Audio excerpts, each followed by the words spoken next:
Hey guys, and welcome to another brand new video. As you guys probably know, when it comes to the PlayStation 5 and all of this good old stuff, it's been 2 years now in the making. So what I'm going to go and do is kind of give you guys a quick review on what I kind of think so far with the PlayStation 5, how the progression for the console's been going, and kind of where I see it going in the near future. Now, there's a lot of big things that have kind of changed throughout the years too as well. Number one is in regards to the big internal hardware that's actually gotten either both software and hardware updates, both internally and also software-wise, and also hardware-wise too. And on top of that too, we've also had other various things such as the games, game catalog, and future games coming, and quite a few different things to go and note. So throughout this past few years, kind of a lot of things have kind of happened that I really wasn't expecting when the PlayStation 5 first came out. So we got a lot of stuff to talk about, a lot of things to go discuss, and if you guys want to give me your thoughts and comments down below, would absolutely love to go and hear them, and kind of what you guys think about your first 2 years of the PlayStation. And if you guys want to have a fun little comment for the video, let me know when you guys finally got your PlayStation, just in general. Did you get it on launch? Did you get it like a few months ago? As of today,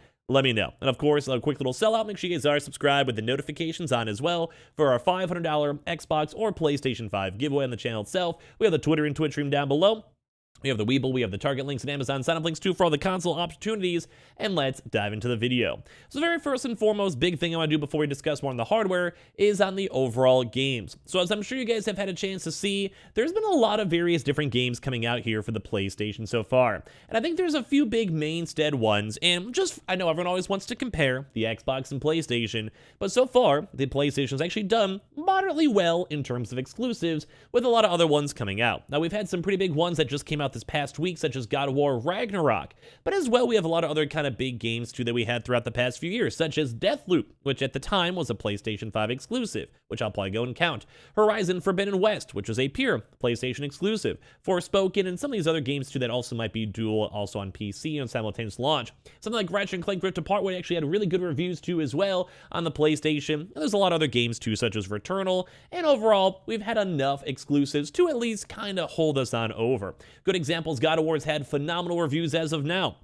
Now, it might be a little bit biased for the 2 years because it came out a week ago, but it still is kind of a part of the 2-year in review. So far, PlayStation's done a phenomenal job in terms of releasing games. Now, as I mentioned, not to harp on Xbox too much, Xbox really hasn't had too much of the flavor of individual Xbox studios. Now, they've had games like Game Pass, etc., but basically PlayStation at least has actually produced some games. Now, would we wish that there was a few more? Absolutely, but we do have a few more coming as well, although for the 2-year review, it's kind of hard to see. That also kind of involves games such as the Marvel's Spider-Man 2, which has been announced, and as well, the Wolverine games, Final Fantasy 16, which does seem to be a PlayStation 5, at least console exclusive, and a few other games in the mix. But we've also had other few games such as Gran Turismo, which was a pure PlayStation exclusive, Ratchet & Clank, as we mentioned, which was a phenomenal individual game that I feel like that was the very first game that felt proper, good, next generation, at least in my opinion. And as we kind of go through this, it seems like the PlayStation has had very, very good games on the list. Now, whether it might be more of a niche title like Returnal that still had really good content and really good reviews, and I myself played it and enjoyed it, or even other really big kind of smashing out of the park games such as Final Fantasy 16, I think there's some really good potential.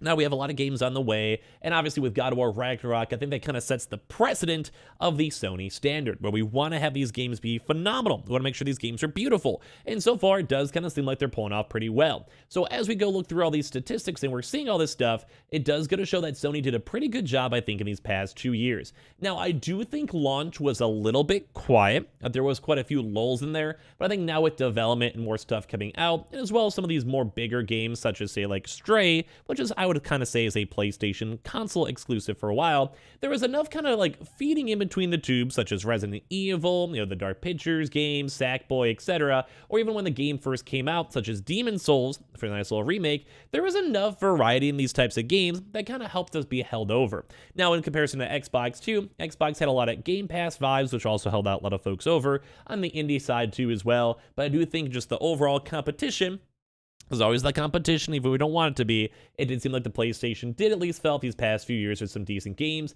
and we'll have to see how the year 2 to 3 holds on out, and hopefully we'll see even more good classic games being developed. But I feel like I'd almost be a little bit more hardcore, but God of War did just come out with really good reviews, and I've really enjoyed the game so far. So at least they kind of brought themselves up back a little bit so far. So exclusives, I would probably give it like a nice 8 out of 10. I've seen worse, and even compared to Xbox, I'd say Xbox is like a 3 out of 10, if even that, for exclusives so far, with nothing for this holiday season. But it does seem like the PlayStation itself at least has been churning out games and does have some pretty good heavy hitters coming out throughout this next year too as well. And I'm sure there's a lot more being worked on that we don't even know about. Now, kind of the bigger fun thing too, besides just games alone, we also had a lot of different internals. So we have a really cool Reddit thread to kind of highlight this a little bit more. So if you guys have not seen the progression so far of all the consoles themselves, is that we have 3 different major basic consoles. So I'm kind of maybe almost want to make my camera out here a little bit more to show you guys here, but as you guys can see, we start off with the original 1000 PlayStation 5 console. So that kind of seems like that's the initial launch console. That is the one that I myself have. I have that. I enjoy it. I'm cool with it. Still running and trucking.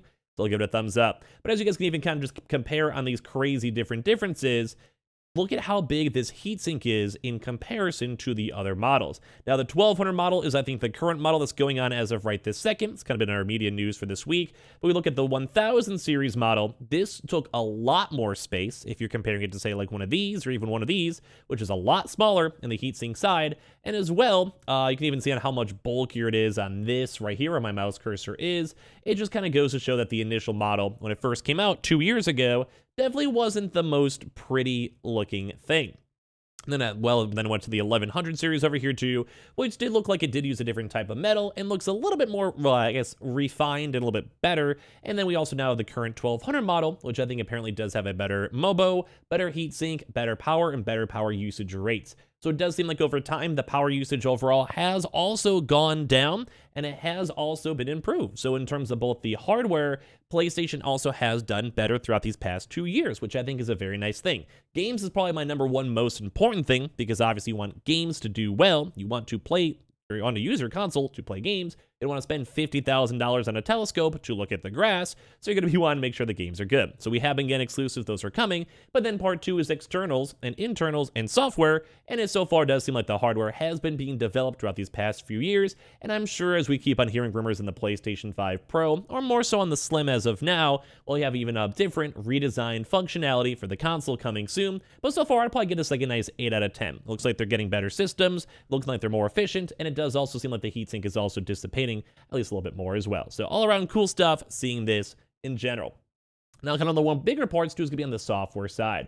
So as I'm sure a lot of you guys have had a chance to go and see throughout these years, the software has actually been slightly better. So this is also including some big updates in terms of brand new UI, brand new features, brand new friend request features. And one of the bigger things is the inclusion of the SSD throughout the past 2 years. Now, that was maybe about a year ago or so on one of the betas, but it does go to show that Sony, when it comes to accessibility, when it comes to party chat, when it comes to really big apps, where we've also seen a lot of the bigger PlayStation 5 apps such as Disney Plus, Spotify, Netflix, and all these other bigger named brands finally turning into a essentially part 2, where a lot of these brands out there are basically going and getting these proper PS5 versions. We're seeing games finally being developed for purely PS5 and being released purely for PS5, and it does kind of seem like the next-gen effect is actually kind of making its way. Now, we're not sure how many more PS4 games will come out too, because in all honesty, we should probably be focusing the PS5 on a 2-year-plus anniversary now as we go towards year 3, but it does kind of seem like we're almost finally into the full iteration of next-gen, which once again is kind of funny to even mention because next-gen should have happened 2 years ago when next gen fully came out as well. And now lastly too, in terms of availability. Now, in terms of the first 1 or 2 years, availability has been absolutely dreadful when it comes to all this type of stuff. You know, I mean, software updates, hardware updates, you can kind of do as time goes on. We'll give that maybe like a nice 8 out of 10 too to make sure it's, you know, it's getting better, more seamless.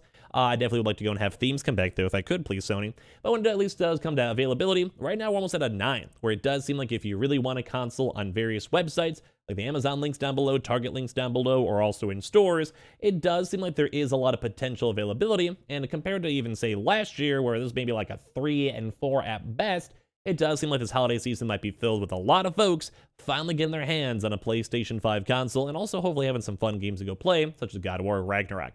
So just my overall quick review on the PlayStation. I think the hardware getting better is great. I think the game's coming, awesome. I think the game's ready out, Maybe could have been more, but I still think it's been fun. And I do think at the end of the day, the PlayStation or future PlayStation 5 Slim is still a console I'd recommend. It's still holding up very well. The games are also very still well optimized. And at this point, still 2 years in, I don't think I've actually gone to regret getting and owning my PlayStation 5 in any way, shape, and form. So I would love to hear your thoughts and comments down below. What do you think about the PlayStation 5 ever since it launched? Do you like it? Do you dislike it? Let me know your thoughts and comments down below. And as well, make sure you guys are subscribed with the notifications on, as well for the brand new PlayStation 5 giveaway. Amazon links down below. We have the Twitter and Twitch stream down below if you guys want to follow for the bonus entries, and the Target Amazon links too. And I appreciate you guys all so much here for watching in the first place, and give me your thoughts down below.